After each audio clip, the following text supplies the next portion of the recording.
শুধু আমি না, আমি যাদেরকে রাজনৈতিকভাবে তৈরি করেছি, যাদেরকে রাজনৈতিকভাবে পৃষ্ঠপোষকতা করেছি, যারা আমার সাথে রাজনীতি করেছে আমার অধীনস্থ, আমার অনুসারী হয়ে, তারা অনেকে আমার চেয়ে এখন বড় জায়গায় পৌঁছে গেছে। কারণ সবকিছুর পরেও যেটা বলে ভাগ্য এবং আল্লাহর রহমত একটা ব্যাপার আছে। হয়তো আমার সহকর্মী বা শিষ্যরা যেটা বলছে, অনেক উপদেষ্টা হয়েছেন, মানে মন্ত্রী পদমর্যাদার, হয়তো আমার জন্য আল্লাহর সামনে আরো ভালো কিছু লিখে রেখেছেন।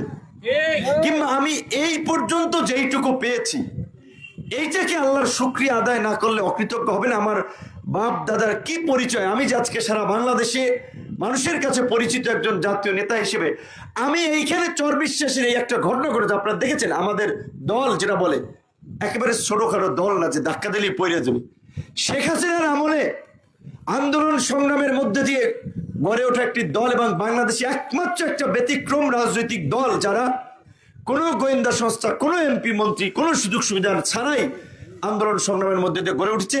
সারা দেশের বিভিন্ন জায়গায় প্রতিবাদ হয়েছে, যদিও আমি বলছিলাম যে খুব বেশি প্রতিবাদ করার দরকার নাই। প্রথমত এই ঘটনাটাকে আমি বিএনপির দলীয় কোনো অবস্থান বা বিএনপি নেতারা ঘটিয়েছে বিষয়টাকে এইভাবে আমি বক্তব্য দেইনে দিতে চাই না। কারণ যারা ঘটনা ঘটিয়েছে তারা বিএনপির মধ্যে একটা ক্ষুদ্র অংশ, যারা হাসান মামুনের অন্ধ ভক্ত বা হাসান মামুনের গোলামি করে, হাসান মামুনের পা চাটে। কারণ বিএনপির শাহজাহান খানের যারা রাজনীতি করেছে, যারা এলাকায় এই দক্ষিণবঙ্গে পটুয়াখালীতে বিএনপির জন্ম দিয়েছে, ভালো মন্দ যাই হোক লোক, শাহজাহান খান, গোলাম মোস্তফা, তার সাথে যারা রাজনীতি করেছেন, গোলাম মোস্তফা সাহেব আজকে যে আর্থিক দৈন্য দশায় আছেন, তার টাকা পয়সা তো এই রাজনীতির পিছিয়ে খরচ করেছে।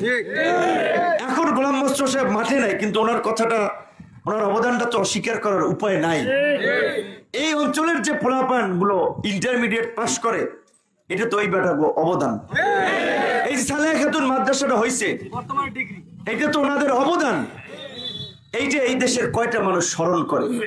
আমার মতো মানুষ না বললেও কিছু নয়। কিন্তু আমি তার কলেজের কমিটির জন্য তারকে জিজ্ঞাসা করেন, তাকে নিয়ে জাতীয় বিশ্ববিদ্যালয়ের ভাইস চ্যান্সেলর বা বিসি বলে তার বাসায় চলে গেছি, তাকে নিয়ে, তার জন্য। কারণ লোকটা তো যখন সক্ষমতা ছিল এলাকার মানুষের জন্য অনেক কিছু করেছে।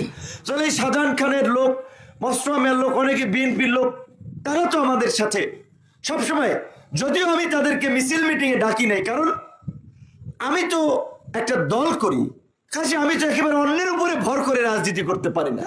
আমার তো নিজের একটা ব্যক্তিত্ব সক্ষমতা আছে, আমরা সেইভাবে কাজ করতেছি কমিটি গঠন নিয়ে। তারপরেও তারা কোনো ঘটনা ঘটলে সুবিধা অসুবিধা ফোন দেয়, সবসময় বলে, খোঁজ খবর নেয় যে ভাই আমাদের সাপোর্ট লাগলে জানাইবেন। আমি বলছি হ্যাঁ, আপনারা ভোটের সময় থাইকেন, এখন আমাদের লোক একটু রাজনীতি শিখুক, হাটে ঘাটে মাঠে দৌড়েই টৌড়ে। তো এই জন্য বলছি। তারপরে বিএনপির দপ্তর থেকে একটা চিঠি দিয়েছিল এলাকায় যে গণ অধিকার পরিষদের নেতা ভিপি নূরকে সহযোগিতা করার জন্য।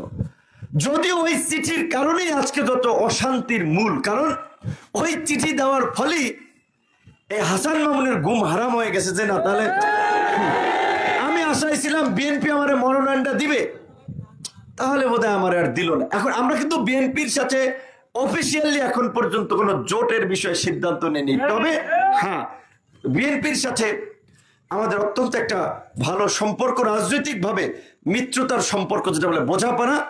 আমি আপনাদেরকে বলেছিলাম যে আমি সেদিন ঈদের সময় আমাদের নেতাকর্মীদের নিয়ে পুকুর পাড়ে বসছিলাম, তারেক রহমান আমাকে ফোন দিয়েছিলেন যে ডক্টর ইউনূসের সাথে যে তার মিটিং হয়েছে, সেখানে আমরা তাদের মিত্র হিসেবে আন্দোলন সংগ্রামে আমাদের যে ভূমিকা, আগামী নির্বাচন নিয়ে সামগ্রিক পরিস্থিতিতে আমরা আমাদের মতামতটা কি আমরা বলেছি। এই যে হাসান মামুনের কিছু পান্ডা যেটা বলে, যেটা আমি সবসময় বলছি যে পাতি নেতা, ছাতি নেতা, উখাইটে নেতা, বখাইটে নেতা। কারণ কি, এখন দেখেন, যেমন কথাটা অন্যভাবে নিয়েন না, চুলার ডালে বিলই ঘুমায়, বাড়তে মশারি নেই, এরাও এখন বিশাল বিশাল নেতা।